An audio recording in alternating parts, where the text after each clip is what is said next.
beektu dhageessanii tugaa sooshaal miidiyaa sargaa turtanii karaa ortodoksii tawaahidoon karaa ትምህርት ሚኒስቴሪin amaarinyaan lamaa qabatu jedha bataskaan immoo karaa Paasaros immoo giizii lafaa qabatu jedha wallaggeetti giizii loongi taa'e tureera sababa ta'eefi abbaan ustaadiyoos immoo giizii beeta kiristaan qaamqaan jedhan qaamqaa mana bataskaanaati jedhanii ummatichi garuu fudhannee dhiibbaa turre jira giiziidhaan illee qaddastan jedhanii dhowwanii akka dinaa Meeksikoo ne qaddasnu nuyachi perfect gizi oromifa bicha qaddasu namman ummatichi jijjiirratee bakka nu gaa bakka jedheera amma immoo danni qaccadee taa'ee hojii isaa hojjetee dhaqanii itti bubu'aa jiru gaarummaa qabu kunis isaan namatti bada'u ta'e malee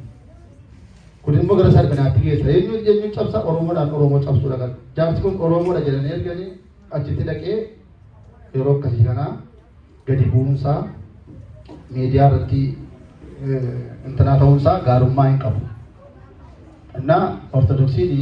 ፉቸሪ ሳ ኦርቶዶክስ ተዋሂዶን ኢትዮጵያ ኬስ መቀን ኢትዮጵያ ኦሮሞ ዳፊ ቤቱሱ ኦፊላላ ዴማ ማን ፈየደማ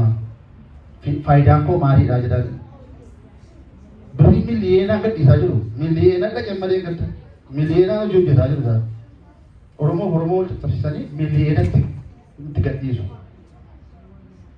utusan mo manni barumsa jarame utusan bishaanni ba'e utusan baadiyyaatti waan adda hojjetame